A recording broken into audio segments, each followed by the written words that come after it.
Cool. So the Warfare King asked, "Do you smoke weed or have you ever?"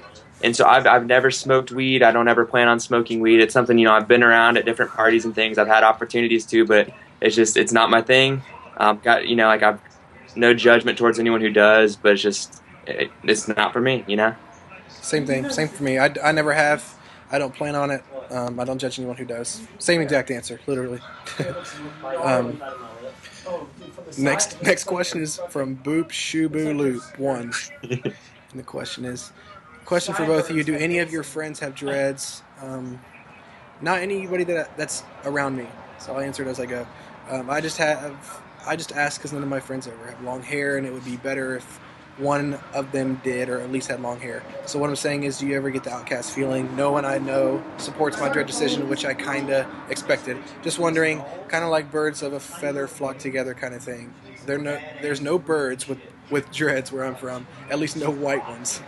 Thanks. Can't wait to see the vid. Yeah, I don't have any friends here that have dreads. Every time I dread someone's hair, it just happened to be nowhere around here, like in a different state or anything like that. It would be cool to have someone that did, but I don't. I did the same thing. When I told people I was going to get dreads, everyone was like, "That's going to look stupid. You're going to look retarded." And I've never really cared, because it's like people say that, and then when you do it, they're like, "Oh, you were right." Like it does look cool, and that's exactly what happened with dreads. They were like, "Oh, you actually can pull them off. They do look cool." And I was like, "Oh, thanks. I told you, I'm not retarded." And what was your next part? You said no one I know supports it. Yeah, that's just going to happen. Anything you do, know that you want to do it before you do it, because someone's going to give you crap about something always. So that's pretty much my thing. Yeah. So I do have a couple friends at school with dreads, and honestly, I wish I didn't. If there's something, it'd be better to be the only dreadhead. Not that I have dreads anymore, but there's something a little more annoying about other people having dreads, especially because it'd be one thing where it's like, me and Colin are friends, not in the same state or anything, but it's like he knows what he's doing, he cares about his dreads. The dudes I know at school, like, don't know what they're doing. They smell bad. They don't take good care of them. It's just more frustrating. I'm not like, "Oh yeah, we both have dreads that we love." It's like, no, dude, you just got them for some reason. You don't even care about them, and so that's kind of why I'm a little more like by it. So I think it's better to be the only one who has them. It's weird having two dreadheads in the same friend group. And then so the outcast feeling?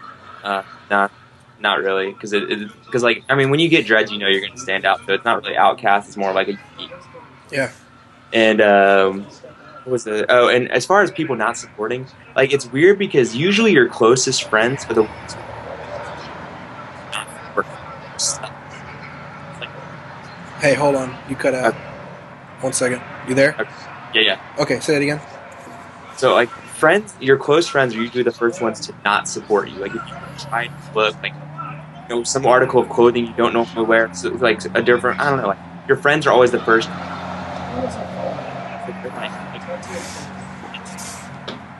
It's like you can't let that get you. You want dreads? All my friends are like, "Ryan, that's weird. Like, it's not going to be cool. Like, that's not you." Like, no, just let me do my thing. And then now it's like, 2 years into it, they're like, "Oh, like, dreads do fit. Dreads are cool." Yeah. So if you want it, just do it. Forget everybody else. Yeah. But if you're if you're very sensitive and that kind of stuff affects you a lot, maybe really think about it first. Sure. For me, I don't really care. Yeah. All right. 80x Death asked, "Okay, what your family, friends, or whatever people you hang with think about your decision of getting dreadlocks? I'm curious on that. Cheers from Paraguay, dudes." So some of these questions have some overlap in the way we're answering them, but yes, like we were saying, like, my family, I told them I wanted dreads, and my mom was like, "Whatever, that's probably the most rebellious thing you'll do. Go for it." I was like, "Cool, thanks." And then my friends were not as supportive. They're kind of like, some are more whatever. A lot were just like, "Don't do it." But then it's like, once they started locking up and started looking good, everyone would, like, my parents loved them. Once they locked up, my mom was like, "Ryan, here's some cute dreads. So." Hold on, say that again. Sorry, you cut out. What'd you last hear? Just like the last 20 words. Okay. So, like, once they start. Hold on.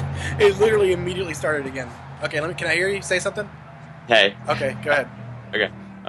like family and friends, once the dreads started locking up and started maturing, they were a lot more cool with them. Like my mom at first didn't love them as much because they don't look as good, but once they locked up, she loved them. And like one weekend I was home from school and she was just like, Ryan, like I love your dreads. I think they're so cool on you. I think they fit your personality. And so like over time, it grows on everybody. Yeah. Same for me. My mom said that she didn't like them at first, and then she learned to love them, kind of thing. Um, but what she does not like is when I have this ridiculous mustache. But anyway, next question is from KJAWB. Said, what if I can't separate Congo? I have a few that are Congoed at the roots, and they're like literally welded together. Haha, I don't want to cut them, but they won't rip apart. Meow. Okay. Anyway, yeah, what I do is usually, I mean, I would say stay on top of it and separate them after you wash them or just kind of feel around. But honestly, what you might have to do is just rip that junk apart if you want it apart, or if you have the time. What I'll do if I don't want, I really don't want to rip them apart if I don't have to. So I'll kind of just with a finger, I'll kind of like separate the two, like kind of put pressure on them, and I'll find the hairs with a finger that are connecting, and just pull a little bit slowly on each individual hair, and eventually those hairs, if you pull slowly on them, they'll slowly slide out of that dread. Just do each hair by hair by hair, and that's what I do for mine. But I've never had any that were like stuck together, and I've had friends who did. I got one guy that I worked on his a little bit. He had two that were just stuck together. Your options are either try and do that, pull them apart slowly with like hair by hair, or let them Congo together. What do you think, Ryan? You fishing through something right now? Yeah. Wait, what? Say it again. I'm fishing through my bag of dreads trying to find my Congo. Gotcha. But I can't find it, so I just have all my dreads right here. Dang, dude, there's not even that many in here. I don't know why I can't find it. There it is, my Congo. I like this one. It got to the point where I couldn't separate it, and I just embraced it. Like this is my favorite dread.